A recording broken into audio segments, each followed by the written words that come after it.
वाराणसी, आस्था की नगरी, मोक्ष की नगरी। लेकिन इसी शहर की गलियों में कुछ ऐसी कहानियां भी छिपी हैं जिन्हें ना कोई पहचानता है ना ही अपनाता है। ये वे लोग हैं जो कभी किसी के अपने थे लेकिन आज सड़कों पर बेसहारा पड़े हैं।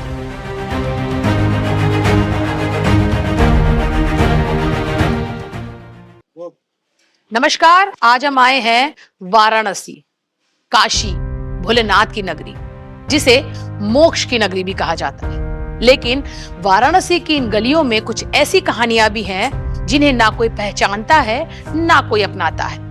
आज हम आपको मिलवाएंगे कुछ ऐसे लोगों से जिन्हें उनके ही परिवार वालों ने नकार दिया है, जिन्हें जरूरत है अपनेपन की और जिन्हें जरूरत है केयर की, लेकिन उनके घर वालों ने उनकी कोई मदद नहीं की, लिहाजा वो सड़कों पर दर दर भटकते रहे। लेकिन कहते हैं जिनका कोई नहीं होता उनका होता है अपना घर आश्रम। जी हाँ, बनारस की ही तंग गलियों में है अपना घर आश्रम, जहाँ सैकड़ों की तादाद में ऐसे लोग मौजूद हैं जिनका पूछने वाला, हाल पूछने वाला कोई नहीं है। तो आइए चलते हैं, जानते हैं कि क्या कुछ है यहाँ पर और किस तरह से उन लोगों की सेवा हो रही है जिनको अपनों ने ही ठुकरा दिया। तो आइए चलते हैं अपना घर आश्रम।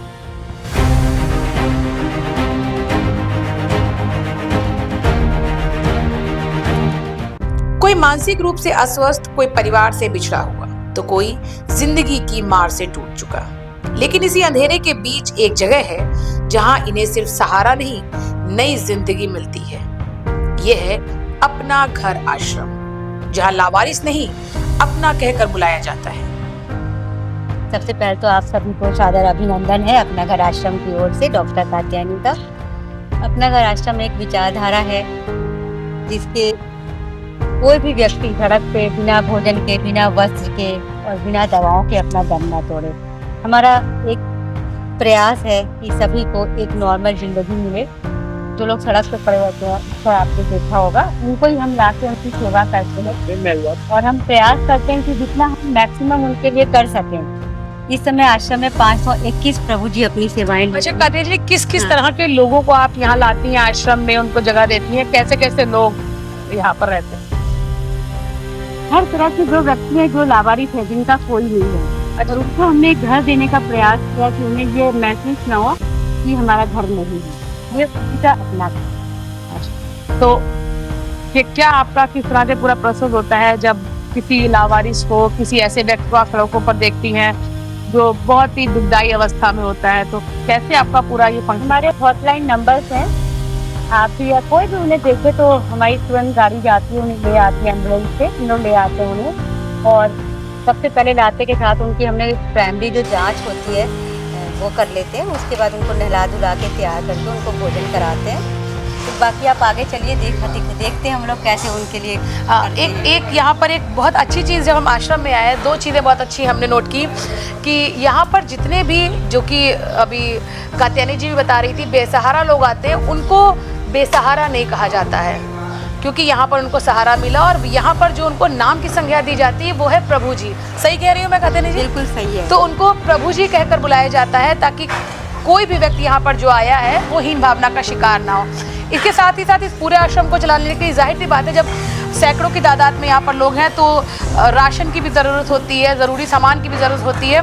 किसी से किसी तरह का चंदा नहीं मांगा जाता है। उसका एक बहुत ही अनोखा मुझे यहाँ चीज़ देखने को मिली कि चिट्ठी लिखी जाती है ठाकुर जी के नाम पर। थोड़ा बताइए चिट्ठी के बारे में, क्या है? और हम लोग अपना जो भी जरूरत होता है वो अपना महीने का सामान उन्हें यहाँ पे लिख देते हैं और वो स्वतः ही ठाकुर स्वरूप लोग आके दे जाते हैं। वो प्रत्यक्ष यहाँ दिखता है। अच्छा, जैसे इसमें लिखा भी है ठाकुर जी को अपना घर के प्रभुजनों की आवश्यकताओं की चिट्ठी, तो इस तरह से चिट्ठी आप लिख देते हैं। और क्या आज तक कभी किसी से मांगने नहीं गई है कोई भी चंदा, किसी तरह की? किसी तरह का भी हम लोग मांगने नहीं गए हैं और स्वतः ही वो आ जाता है। अरे वाह, हमें कल की चिंता नहीं करनी पड़ती है, वो स्वतः ही अपने आप आ जाता है। अरे वाह, बहुत अच्छी बात है। तो चलिए कात्यायनी जी, हम चाहते हैं थोड़ा सा आप हमें अपना घर आश्रम की दिखाएं कैसे। यहाँ भूखों को खाना मिलता है, बीमारों को इलाज और सबसे जरूरी इंसान को उसकी पहचान। सड़क पर पड़ी लावारिस जिंदगी यहाँ आकर फिर से जीना सीखती है। किसी को यहाँ उनका नाम याद दिलाया जाता है तो किसी को फिर से मुस्कुराना सिखाया जाता है। तो हमारे साथ निर्मल जी भी जुड़े हुए हैं जो इसी आश्रम में है और यहाँ पर अपनी सेवाएं दे रहे हैं। निर्मल जी, कितना समय हो गया आपको यहाँ आए हुए? मुझे यहाँ 4 साल से ऊपर हो गए। 4 साल। कैसे इच्छा कैसे हुई कि चलिए जुड़ते हैं, क्योंकि एनजीओ तो बहुत से होंगे जहाँ पर सेवाएं दी जा सकती है, सिर्फ अपना आश्रम? मैंने शुरू में काफ़ी एनजीओ में काम भी किया है। मैंने गौशालाओं के लिए काम किया है, नक्सलाइट बेल्ट में भी काम किया था मैंने इसके अंदर। फिर उसके बाद में डिस्टेंस होने की वजह बच्चे मेरे विदेश बाहर रहते हैं, तो अकेले होने की वजह से लगता था कि जीवन फालतू गुजरा। मैंने 50 साल की उम्र काम धंधा सब छोड़ दिया केवल सेवा देने के साथ। डिस्टेंस पे काम कर रहा था तो बच्चों का मन था कि पापा तबीयत खराब हो गई, बीमारी हमारी इलाज में कहाँ जाएंगे, कैसे करेंगे। तो उसके बाद फिर मैं यहाँ पे आया तो यहाँ केशव भाई से बात करके तो उन्होंने मुझसे ये कहा कि आप यह काम करें। तो सर मतलब किस किस तरह के जैसे कि आपने भी बताया कि यहाँ पर अलग अलग तरह के लोग आते हैं, उनका पूरा केयर करते हैं, मेडिकल ट्रीटमेंट भी करते हैं, और जब वो सही हो जाते हैं तो आपकी कोशिश रहती है कि वो आत्मनिर्भर भी बने। उस दिशा में किस तरह से काम कर रहे हैं आप लोग? पहले ही तो कोशिश हम लोग ये करते हैं वो परिवार में मिल जाए किसी भी तरह से। कोशिश करते हैं उनके परिवार वालों से मिलने की। अब मेंटली है कोई के दिमाग में नंबर नहीं आ रहा, टेलीफोन नंबर नहीं आ रहा, याद आ रहा है, एड्रेस नहीं याद आ रहा है, परिवार वाले नहीं याद आ रहे हैं, कुछ भी।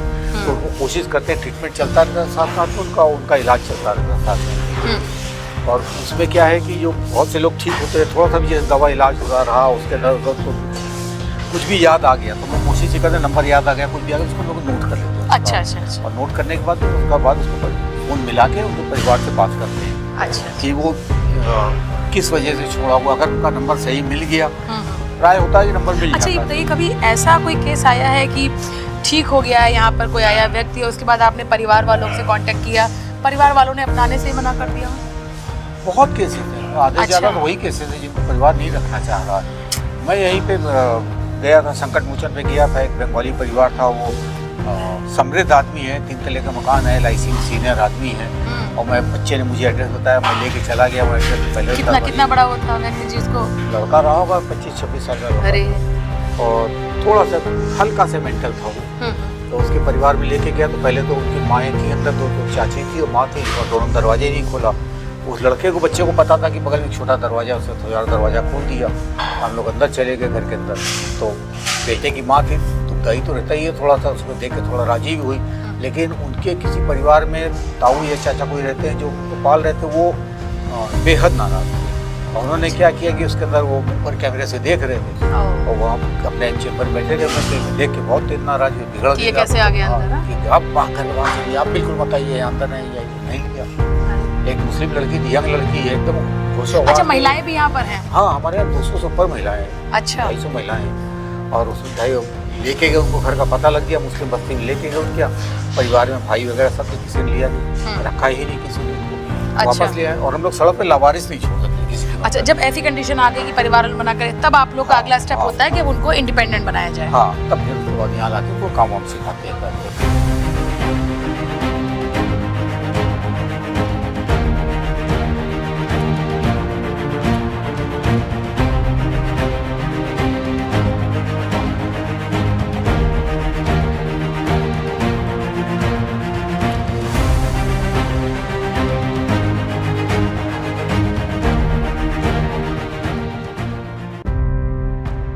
क्या नाम है आपका? किशन। हाँ, किशन। कीर्तन। किशन। कीर्तन, अच्छा। तो कहाँ से आए हो?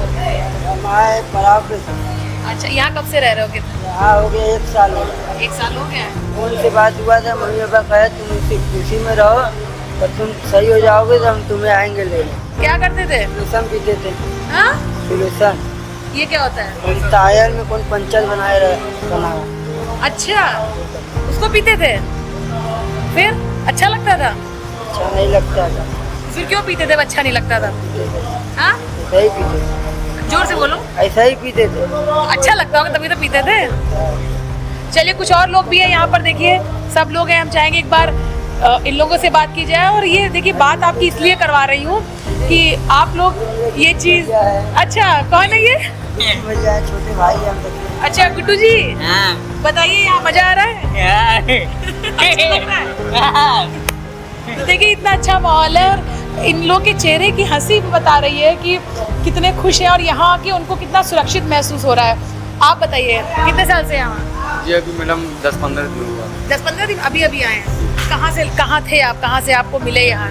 कैंट पे थे, कैंट पे पुल के पास पकड़ लिए। मैं भोजन करने चलो। क्या कर रहे थे जो पकड़ लिया? वो तो बिजनेस हाँ? वो तो यहाँ तो अच्छी जगह ले आए ना आपको? बहुत अच्छी लगी जगह, अच्छी जगह लेके आए, मगर वहाँ पे कबाड़ बटोर रहे थे, यहाँ पर अच्छे से आप बॉटल बीन रहे थे। हाँ, कैसी बोतल? बॉटल की बोतलें थी छोटी छोटी। हाँ, क्या करते फिर उनका?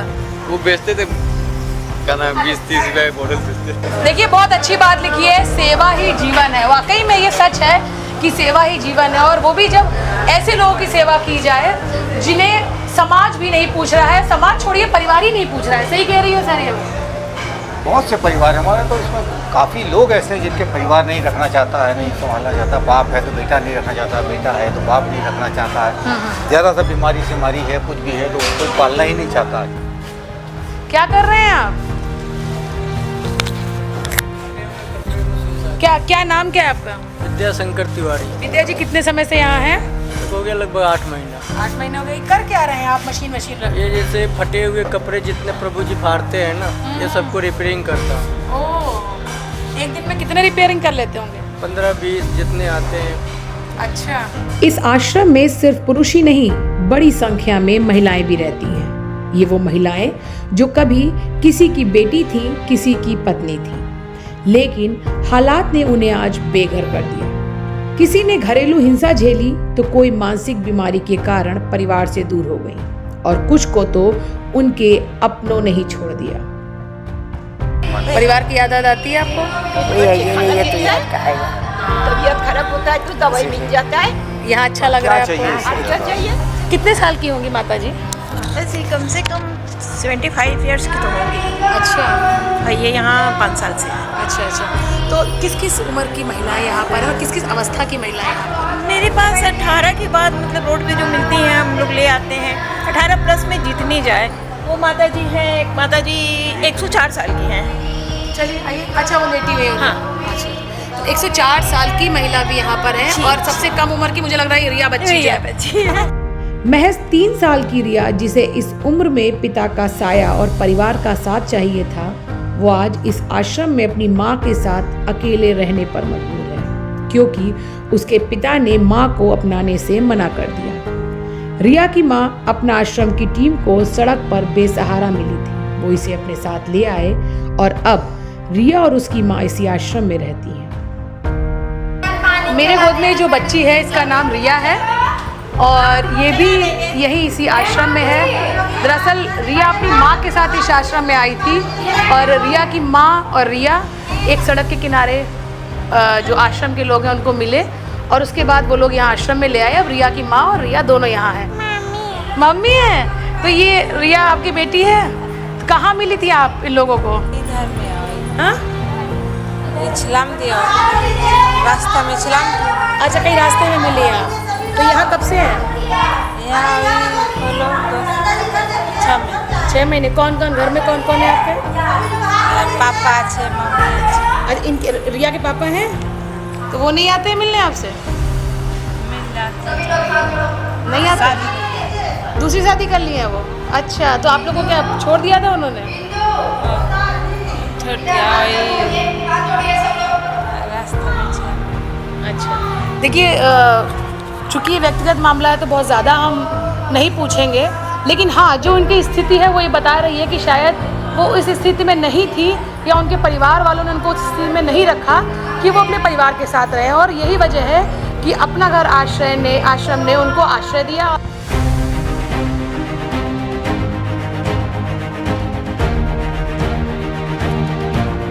हमें ज्ञान की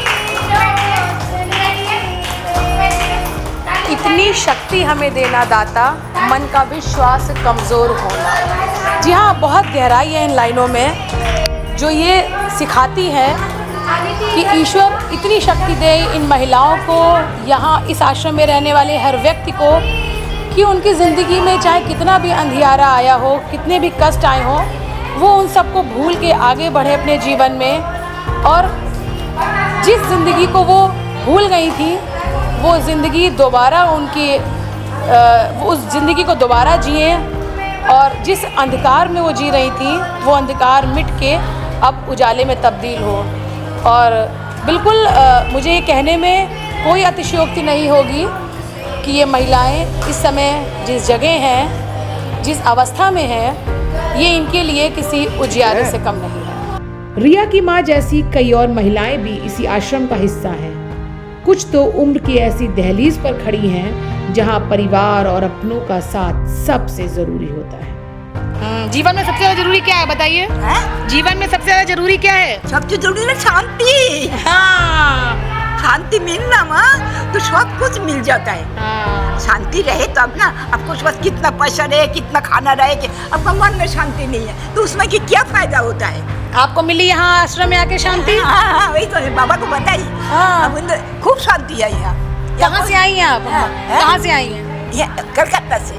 यहाँ के लोगों से मिलकर एक हिंदी फिल्म का एक गाना मुझे याद आया कि दुनिया में कितना गम है, मेरा गम कितना कम है। तो यही रहता है। सच में ये अम्मा, ये एक बच्ची रिया और जो तमाम जो लोग हैं उनसे मिलने के बाद ये लगा कि हम जो रोज छोटी छोटी चीज़ों को लेकर दुखी होते हैं, छोटी छोटी इच्छाएं पूरी नहीं होते हैं तो भगवान के सामने दुख व्यक्त करते हैं, शिकायत करते हैं, गुस्सा करते हैं, लेकिन ये लोग हैं जो छोटी छोटी चीज़ों में ही बड़ी खुशियाँ तलाश कर रही हैं और तलाश रही हैं और खुश भी हैं। वाकई में ये आज जो हम आपको ये स्टोरी दिखा रहे हैं, ये सिर्फ कहानी नहीं है, ये ज़िंदगी है, ज़िंदगी जीने का फ़लसफ़ा है और ये संदेश है उन तमाम लोगों के लिए जो ये कहते हैं कि ज़िंदगी दुख में है, ज़िंदगी कष्ट में है और ज़िंदगी छोड़कर इस दुनिया को छोड़ के चले जाएं। लेकिन ये महिलाएं, यहाँ पर रहने वाले एक व्यक्ति और जो पूरा जो आश्रम चला रहे हैं वो लोग, ये अपने आप में एक मिसाल है ज़िंदगी जीने के असली फ़लसफ़े के। जहाँ दुनिया छोड़ देती है वहीं से अपना घर शुरू होता है। वाराणसी की इस पहल ने ये साबित कर दिया है कि इंसानियत अभी जिंदा है। अगर समाज का हर हिस्सा थोड़ी सी जिम्मेदारी उठा ले तो शायद कोई भी इंसान लावारिस नहीं रहे।